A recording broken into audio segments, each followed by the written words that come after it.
सुंदरवन के जंगल में एक टुनटुनी नाम की चिड़िया अपने पति कालू कौवे के साथ रहा करती थी।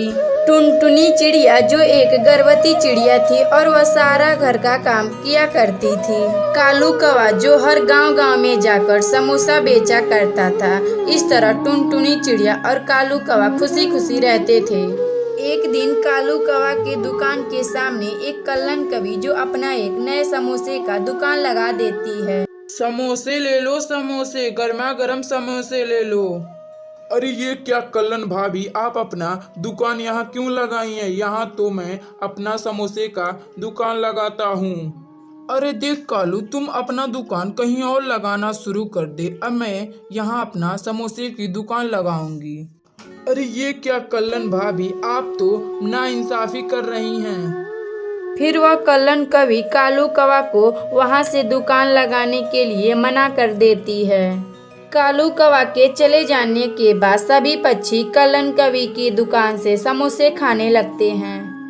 धीरे धीरे जंगल में सभी पक्षी कल्लन की दुकान से समोसे खाने के लिए लाइन लगाते हैं। उसका समोसा पूरे जंगल में बहुत फेमस हो गया था। फिर वह कालू कौवा अपनी पत्नी टुनटुनी चिड़िया को पूरा बात बताने लगता है। टुनटुनी, अब हम लोग पूरे तरह से बर्बाद हो चुके हैं। हमारे समोसे के दुकान के सामने कल्लन कवि भी अपना समोसे का दुकान लगा दी है, जिसके वजह से जंगल में सभी पक्षी कल्लन की दुकान से समोसे खाना पसंद कर रहे हैं। अजी आप चिंता ना करें जी, ऊपर वाला सबका साथ देता है जी, वह किसी को भूखा नहीं रहने देता है जी। धीरे धीरे इसी तरह दिन गुजर रहा था और एक दिन कालू कौवा समोसे की दुकान बंद होने की वजह से फांसी लगा लेता है और टुनटुनी चिड़िया कालू कौवा को फांसी लगाने की वजह से वह बहुत रोती है।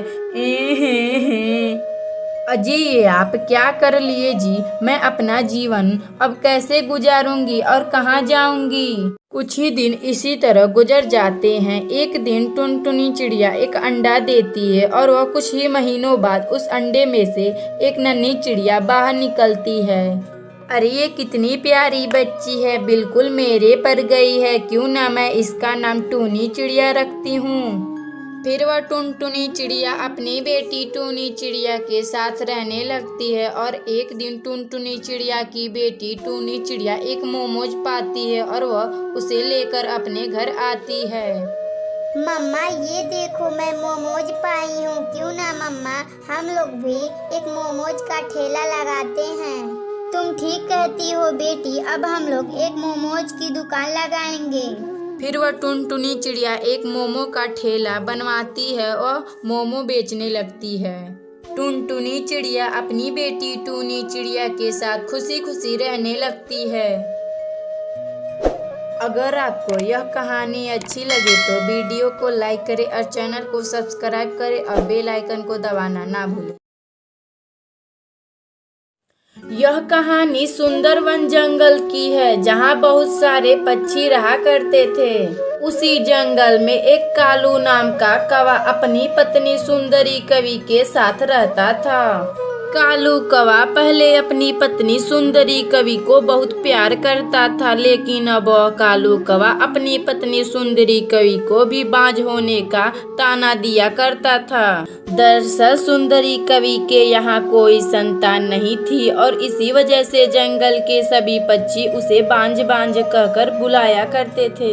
एक दिन की बात है, सुंदरी कवि कुछ मीठे मीठे अंगूर खा रही थी तो तभी कालू कौवा उसे ताना मारकर कहता है, मैंने क्या क्या सपने देखे थे, मेरा भी बेटा हो तो मैं उसे अपना ही नाम देता, लेकिन मुझे क्या पता कि मेरी पत्नी बांझ निकलेगी। सुनिए कालू जी, संतान का होना या ना होना मेरी बस की बात थोड़ी न है। अगर हमारी भाग्य में संतान होगी तो हमें जरूर मिलेगी। अब जाओ अपना भोजन लाओ, मैं कहाँ कहाँ से तुम्हें भोजन ला दूंगा। पति जी, सभी के पति ही भोजन लाते हैं, आप कौन सा मेरे लिए अकेले भोजन लाते हो। एक बार मैंने कह दिया तो कह दिया, जाओ अपना भोजन लाओ। फिर वह सुंदरी कवि भोजन की तलाश में जाने वाली थी तो तभी कालू कौवा के मामा वहां आते हैं। आइए मामा जी आइए, कहिए कैसे आना हुआ, आज आप बिना बताए ही आ गए।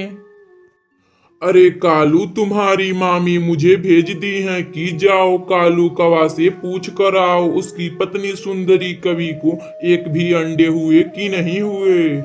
नहीं मामा जी, मैं अभी यही बात का चर्चा कर रहा था, लेकिन यह बांझ हमेशा खाने पीने की ही बातें करती है।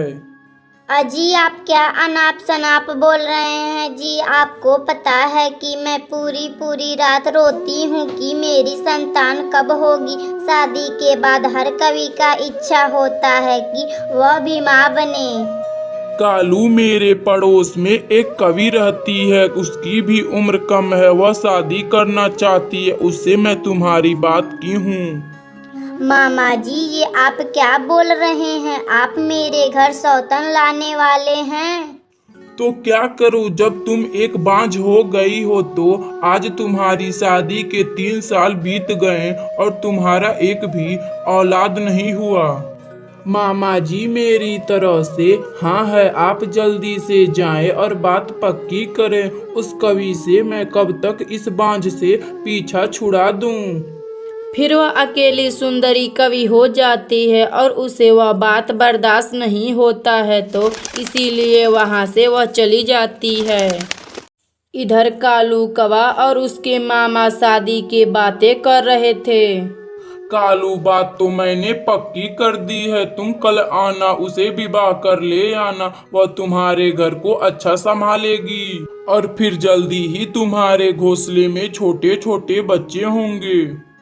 इधर सुंदरी कवि को टुनटुनी चिड़िया मिलती है और वह सुंदरी कवि से हाल चाल पूछने लगती है। क्या हुआ सुंदरी बहन, आप रो क्यों रही हैं? सब ठीक है ना? चिड़िया बहन, संतान का होना पक्षियों का तो बात नहीं है। कालू मुझसे हमेशा बांझ बांझ कहता रहता है और वह मेरा भोजन भी नहीं लाता। सुंदरी बहन आप चिंता ना करें, सब ताने मम्मी पक्षियों को सुनने को मिलते हैं। टुनटुनी कालू के मामा जी आए थे और वह कालू की दूसरी शादी के बारे में बातें कर रहे थे। टुनटुनी बहन, मुझे कालू पर पहले से शक था कि वह कोई दूसरी शादी ना कर ले संतान के लिए। सुंदरी बहन ये लो कुछ अमरूद खा लो, तुम्हें बहुत जोर से भूख लगी होगी। फिर वह कालू कौवा अपने मामा की कही गई बातों मानकर शादी कर लेता है और सुंदरी कवि की भी सौतन अपने घर आ जाती है। कालू जी आप मुझे यहाँ कोई छोटी सी कमरा दे देना और मैं वहीं रहूंगी। फिर वह सुंदरी कवि अपने सौतन के साथ रहने लगती है। कुछ दिन के बाद उसके घर में एक छोटा सा बच्चा जन्म लेता है और इस तरह वह चारों खुशी खुशी रहने लगते हैं। अगर आपको यह कहानी अच्छी लगे तो वीडियो को लाइक करें और चैनल को सब्सक्राइब करें।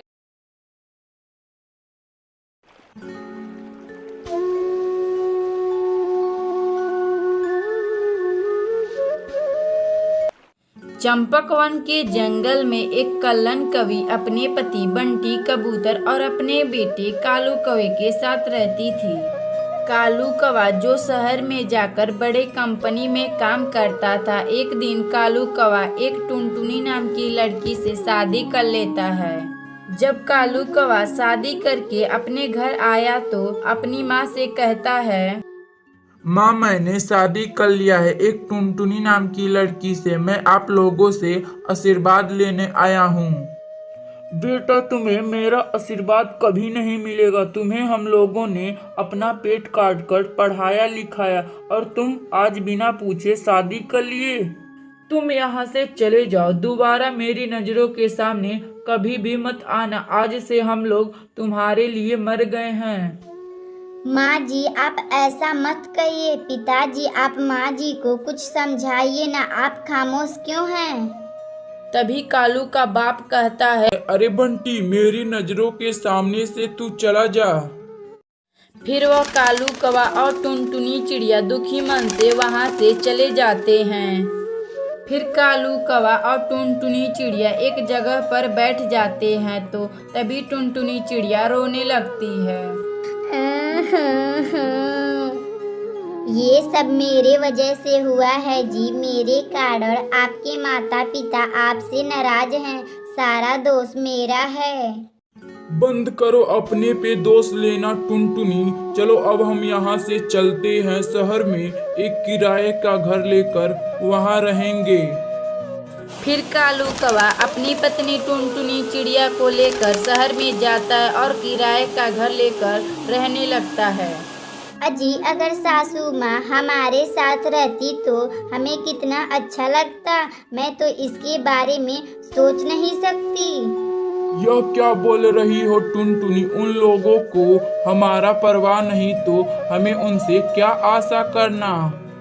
और इसी तरह कालू कौवा और टुनटुनी चिड़िया की शादी को 2 साल बीत जाते हैं।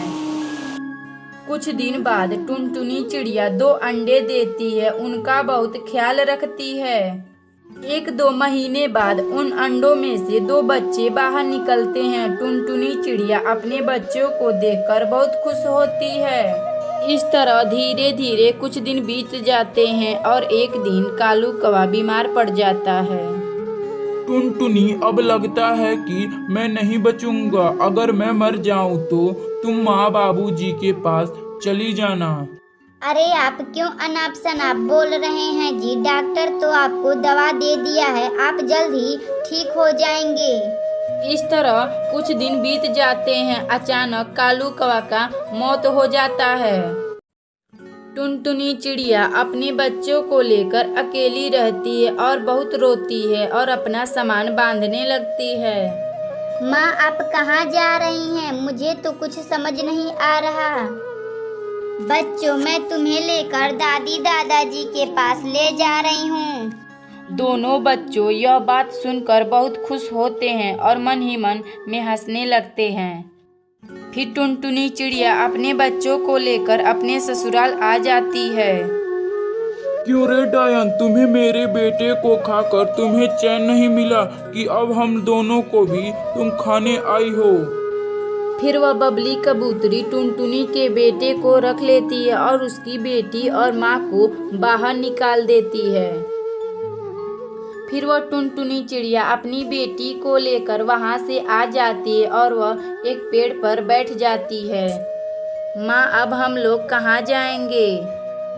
फिर टुनटुनी चिड़िया को नीचे मिट्टी दिखाई देती है, उससे एक प्यारा सा घर बनाती और उसमें रहने लगती है। अगर आपको यह कहानी अच्छी लगे तो वीडियो को लाइक करें और चैनल को सब्सक्राइब करना ना भूलें।